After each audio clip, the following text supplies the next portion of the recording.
Halo teman-teman, Assalamualaikum warahmatullahi wabarakatuh. Perkenalkan, saya Habibatul Munawwaroh, mahasiswa PGSD semester 6 Universitas Terbuka. Untuk memenuhi tugas praktikum IPA, hari ini saya akan melakukan pengamatan kegiatan praktikum 1 tentang makhluk hidup yang ada di lingkungan sekitar kita. Pengamatan yang akan saya lakukan yaitu tentang ciri-ciri makhluk hidup, gerak pada tumbuhan, dan respirasi pada makhluk hidup. Pengamatan yang pertama yaitu ciri-ciri makhluk hidup. Tujuannya adalah untuk mengamati ciri-ciri makhluk hidup yang ada di sekitar tempat tinggal kita. Yang pertama ada bunga melati. Bunga melati melakukan pernafasan atau respirasi melalui stomata. Dan juga bunga melati akan mekar pada waktu tertentu, terutama pada malam hari karena peka terhadap perubahan suhu dan cahaya. Yang kedua yaitu bunga anggrek. Bunga anggrek juga bernafas melalui stomata. Bunga anggrek biasanya tumbuh condong mengikuti cahaya matahari. Yang ketiga yaitu bunga mawar. Bunga mawar juga bernafas melalui stomata. Yang keempat yaitu pohon nanas. Pohon nanas juga bernafas melalui stomata. Yang kelima yaitu pakis haji. Pakis haji juga bernafas melalui stomata. Selanjutnya kita akan mengamati hewan di sekitar kita. Hewan yang pertama yaitu semut. Semut bernafas dengan trakea. Bebek bernafas dengan paru-paru dan berkembang biak dengan cara bertelur. Begitu juga dengan entok. Hewan selanjutnya yaitu sapi. Sapi bernafas dengan paru-paru dan berkembang biak dengan cara beranak. Selanjutnya yaitu kambing. Kambing bernafas dengan paru-paru lalu berkembang biak dengan cara beranak. Dari hasil pengamatan di alam sekitar yaitu 5 tumbuhan dan 5 hewan, diantaranya pakis haji, pohon nanas, bunga anggrek, bunga melati, bunga mawar, hewan bebek, entok, semut, sapi, dan kambing. Semuanya disebut makhluk hidup karena memenuhi ciri-ciri makhluk hidup, yaitu bergerak, bereaksi terhadap rangsangan, bernapas, membutuhkan makanan, tumbuh dan berkembang.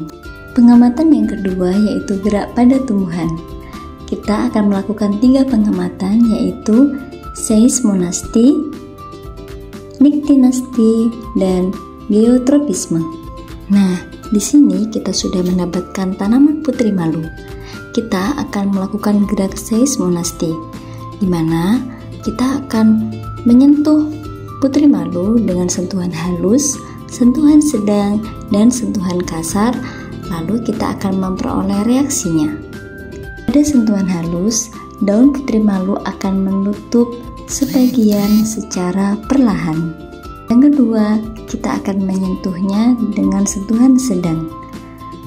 Pada saat disentuh sedang, daun putri malu akan menutup seluruhnya secara perlahan. Dan yang ketiga yaitu sentuhan kasar. Saat disentuh secara kasar, daun putri malu akan menutup seluruhnya dengan cepat. Selanjutnya yaitu gerak niktinasti. Untuk yang berlabel A yaitu putri malu yang dibiarkan di tempat terbuka. Lalu untuk yang berlabel B yaitu putri malu yang akan kita tutup dengan karton selama 30 menit. Setelah 30 menit, daun putri malu A tetap terbuka dan daun putri malu B menutup semuanya. Yang ketiga yaitu geotropisme. Caranya kita akan membuat 2 buah pot tanaman. Jika sudah tumbuh, kita akan memberi label A untuk pot yang pertama dan label B untuk pot yang kedua. Kemudian letakkan pot B secara horizontal atau arah mendatar dan letakkan pot A secara vertikal atau tegak. Kita akan melakukan pengamatan selama 1 minggu. Pada hari kelima tampak tanaman di pot A tetap tegak dan tanaman di pot B semakin membengkok ke atas menjauhi tanah. Pada hari ke-6 dan ke-7, tanaman di pot B menunjukkan semakin menjauhi tanah, membengkok ke atas, dan tanaman di pot A tetap tumbuh tegak. Dari pengamatan yang kita lakukan dapat disimpulkan bahwa putri malu dan kecamba memiliki ciri-ciri tumbuhan yaitu bergerak dan bereaksi terhadap rangsangan. Pengamatan yang terakhir yaitu respirasi pada makhluk hidup. Untuk membuktikan respirasi memerlukan oksigen, bahan yang kita perlukan yaitu 3 botol kecil, sedotan air kemasan, plastisin, vaselin, kapur sirih, kapas, kacang atau kedelai yang sudah berkecambah, belalang, pipetes, dan pewarna. Yang pertama yaitu masukkan kapur sirih pada botol, kemudian kita beri kapas, lalu pada label A kita akan memasukkan belalang ditutup dengan plastisin. Pada label B kita akan menambahkan dengan kecambah lalu ditutup dengan plastisin. Dan untuk label C tanpa menggunakan makhluk hidup langsung ditutup dengan plastisin. Setelah ditutup dengan plastisin, kita akan memasukkan sedotan ke dalam botol, lalu kita olesi dengan vaselin agar tidak terjadi kebocoran udara yang bisa menghambat jalannya percobaan. Dalam waktu yang hampir bersamaan, dengan menggunakan pipet tetes, tetesilah ujung sedotan air kemasan gelas pada setiap respirometer dengan air yang diberi berwarna merah.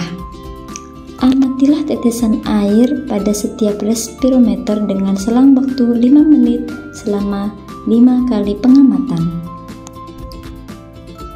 Dari pengamatan yang telah kita lakukan, dapat disimpulkan pewarna pada alat respirometer A yang berisi belalang lebih cepat turun dibandingkan pewarna pada respirometer B yang berisi tumbuhan. Karena respirasi tumbuhan lebih kecil dibandingkan dengan hewan. Pada respirometer C, pewarna tidak turun karena tidak ada proses respirasi. Pengamatan yang terakhir yaitu untuk membuktikan bahwa respirasi menghasilkan karbon dioksida. Bahan yang kita butuhkan yaitu air kapur sirih yang sudah jernih, 3 botol, sedotan, dan plastisin. Langkah yang pertama yaitu tuangkan air kapur sirih ke botol A, B, C dengan ukuran yang sama. Hisaplah udara dari botol A melalui sedotan 1. Gunakan untuk bernafas, selanjutnya hembuskan nafas Anda pada botol B. Langkah ini diulangi 4 kali sampai botol B menjadi keruh.